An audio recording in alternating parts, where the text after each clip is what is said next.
Assalamualaikum warahmatullahi wabarakatuh. Salam sedulur KPPN Jogja. Senang sekali pada akhirnya kita dapat berjumpa kembali di podcast Ngopi Santai.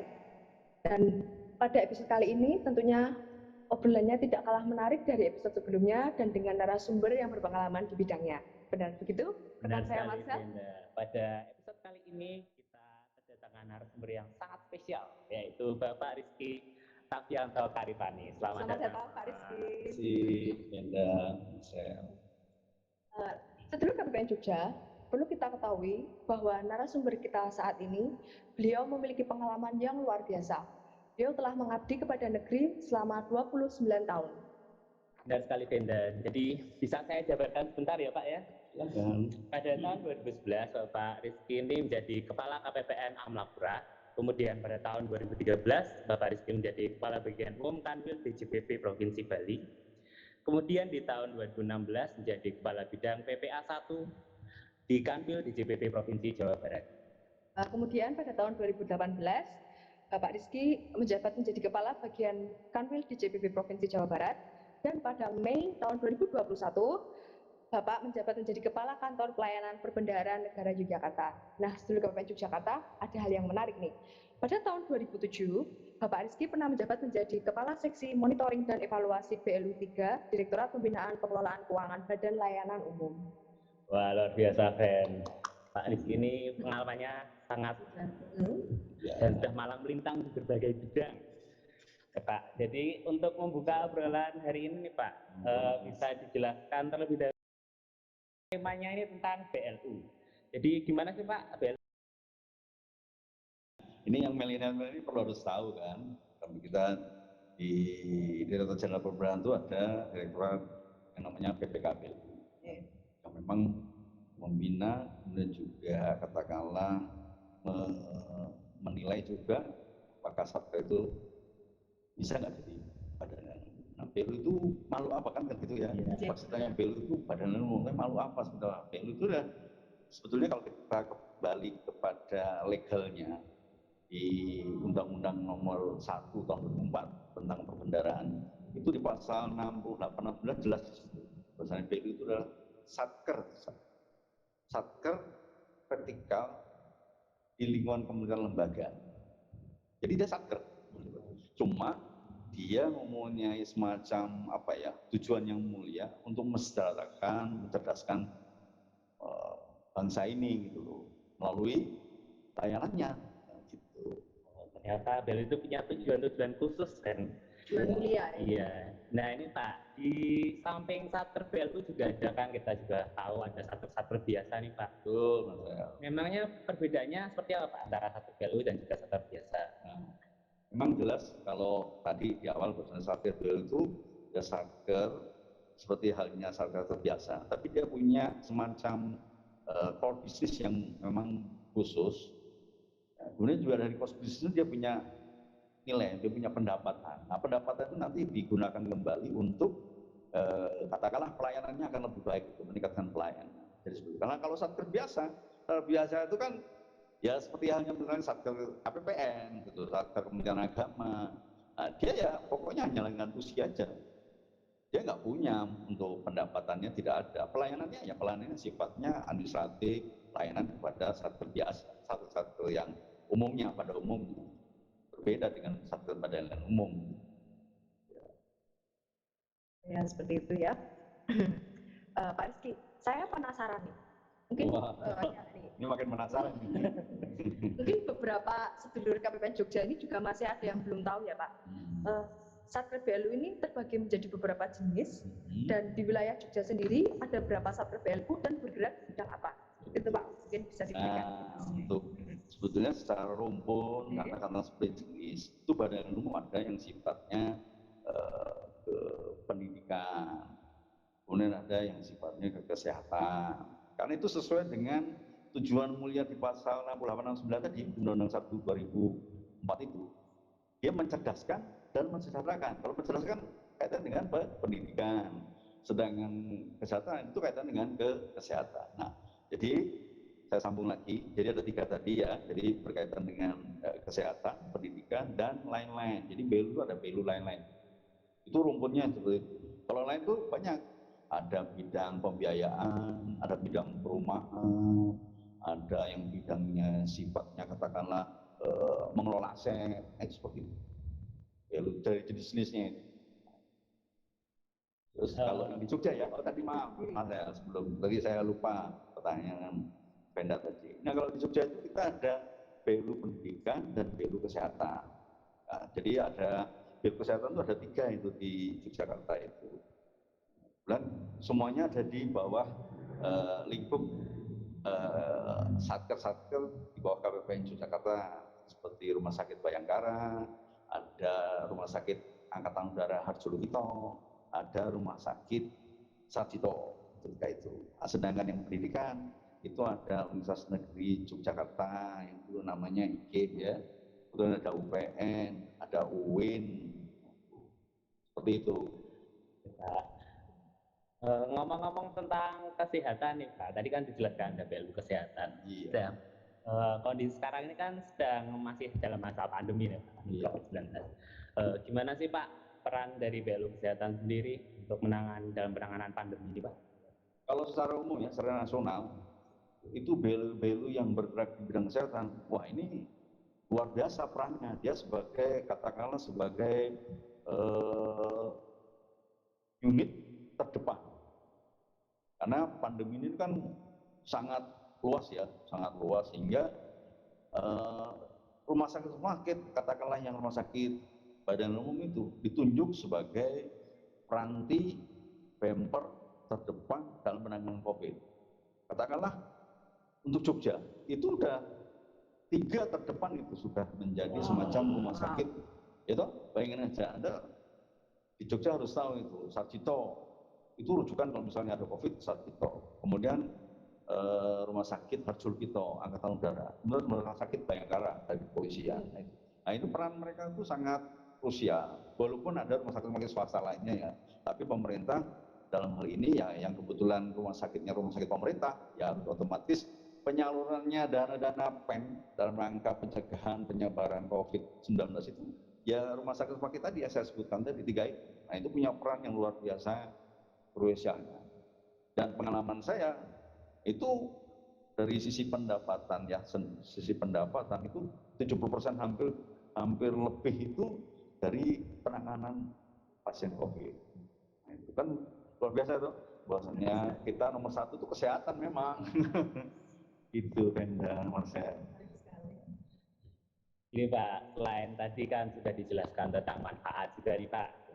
Di samping itu pasti kan Pak ada keunggulan nih dari satker BLU dibanding satker lain, atau bahkan mungkin dibandingkan BUMN. Apa sih Pak keunggulan dari BLU? Oke. Wah ini pertanyaan makin menarik ini. Ditanya sama orang milenial ini. Nah, ada 3 kan berarti bedanya dengan satker biasa, BLU sendiri, kemudian dari corporate, BUMN. Nah, 3 ini sesuatu yang sudah berbeda gitu.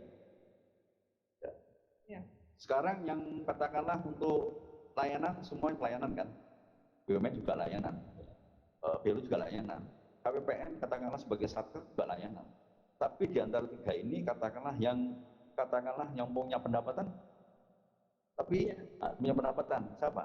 Ya hanya BUMN dan BLU. Nah, pendapatannya juga sudah berbeda di antara badan umum dengan BUMN. Kalau BUMN dia pendapatannya ya bagaimana mencari pendapatan yang sebesar-besarnya dalam bentuk laba nanti. Nah kalau BLU nggak boleh seperti itu. BLU itu pendapatannya ya karena memang dia dari layanan, nanti hasil dari pendapatan itu dia digunakan untuk layanan lagi. Gitu. Nah kalau satker biasa kan enggak, memang dia memang sudah core bisnisnya layanan dan sudah dikasih DIPA juga toh. Nah, BLU dikasih DIPA juga enggak? Dikasih. BLU tadi saya sampaikan prinsipnya adalah satker juga.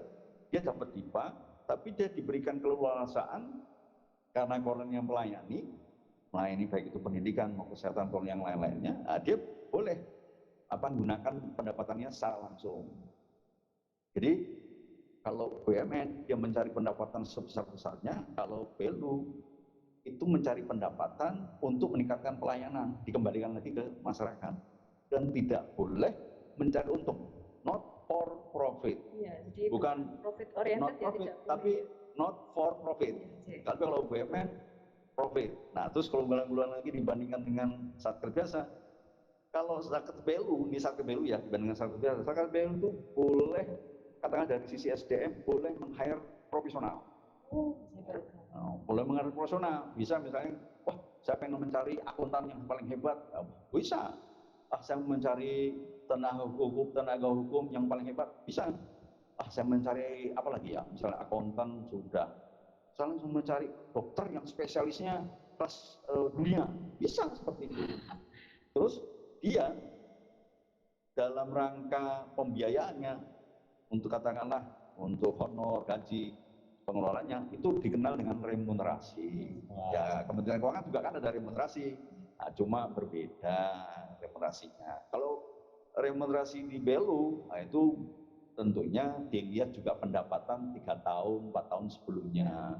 Jadi yang baru jadi BLU nggak boleh dapat remunerasi karena dia belum punya performa yang bagus dulu. Tapi kalau sudah 3 tahun, baru kelihatan nanti baru bisa mengajukan remunerasi ke Kementerian Keuangan. Nah, gitu seperti itu. Ternyata satker BLU itu jauh lebih fleksibel daripada satker biasa. Nah, itu ya. Kuncinya tadi itu. Wah, ini Venda pinter dah. Belum sampai 5 menit 10 menit sudah tahu. Kuncinya pada berbeda dengan satu desa di sisi fleksibilitasnya. Udah pinter itu kan. Ngomong saya dengar kata remunerasi ini jadi lebih semangat ini. Benar-benar. Tapi jangan ingat, remunerasi di BLU akan kembali untuk bukan untuk masuk. Tapi itu remunerasi itu bukan berarti saya nanti dapat remunerasi tetap segitu. Oh enggak, harus dipacu peningkatan pendapatannya harus terus. Kalau nanti pendapatannya enggak, itu masa dibayar remunerasi itu? Misalnya sekarang dibayar 30 karena pendapatannya 100. Nah, sekarang kalau pendapatannya cuma 50 masih dibayar tetap 30. Nah, gitu seperti itu. Ya, bisa dimengerti ya. Oke, paham ya? Remunerasinya untuk memacu agar pelayanannya nanti lebih baik lagi. Itu kan. Ini kalau ikut ujian tentang BEL udah lulus ya. Cocok menggantikan Bapak besok. Enggak cocok masuk di Direktorat PKD. Bisa aja. Saya minta ke Kita geser dikit deh Pak. Ini tentu Bapak kan juga merupakan kepala KPPN Yogyakarta Pak. Mungkin sedulur KPPN Jogja ini juga penasaran nih Pak. Sebenarnya peran dari KPPN Yogyakarta itu seperti apa sih Pak untuk mendukung satker BLU? Tadi sudah saya sampaikan kita punya 7 satker BLU di bawah lingkup katakanlah istilahnya lingkup kerja ya KPPN Yogyakarta ada 7 itu tadi saya sebutkan 4 di pendidikan dan 3 di kesehatan. Nah ini penting. Itu penting kenapa? KPPN hadir situ. KPPN hadir situ satu karena tentunya sebagai katakanlah tugas dan fungsinya katakanlah untuk katakanlah mencairkan, melaksanakan, melaporkan terkait dengan APBN. Nah itu terkait dengan BLU kita juga penting kehadiran sebagai pembina tentunya. Kita juga sebagai pembina juga untuk satker dan lain-lain itu. Kemudian juga kita juga harus mengesahkan juga pendapatan dari ataupun belanja dari BLU. Kalau nggak disahkan oleh KPPN itu off budget.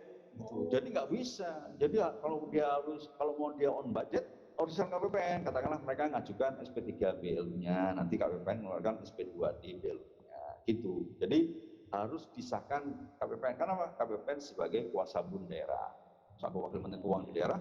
Ini pendapatan dan belanjanya BLU setiap 3 bulan ya harus disahkan.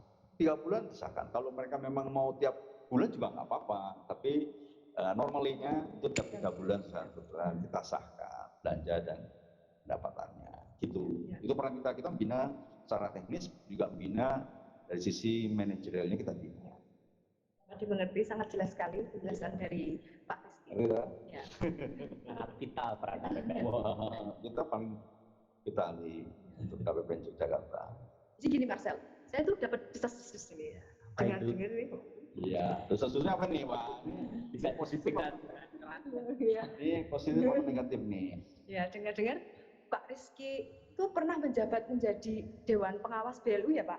Mungkin bisa dijelaskan, sharing pengalamannya dulu di Satker BLU mana, dan bentuk pengawasannya seperti apa, mekanismenya seperti itu Pak? Oh iya, memang. Bisa sedikit. Oke, kalau dibilang pernah, sampai sekarang saya masih Dewan Pengawas di Badan Umum, ya. Oh, masih sekarang ini. Sampai ya? sekarang, sampai Dewas, yaitu di Rumah Sakit Angkatan Udara punya TNI di M Salamun Bandung. Nah, sebelumnya saya di Rumah Sakit Bayangkara di mana Sukabumi.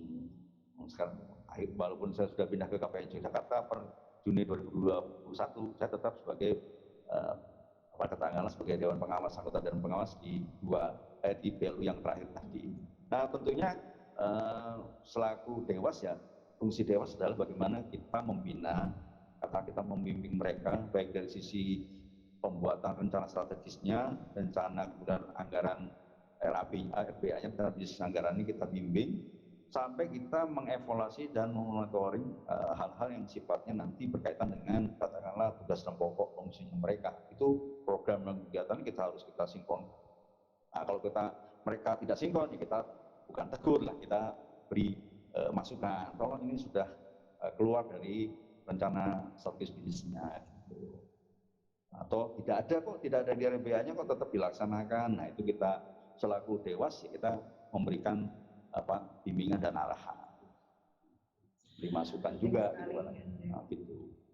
Terakhir nih Pak, ini seluruh KPPN Jogja ini yang dari tadi menyimak obrolan kita ini pasti sangat penasaran nih Pak.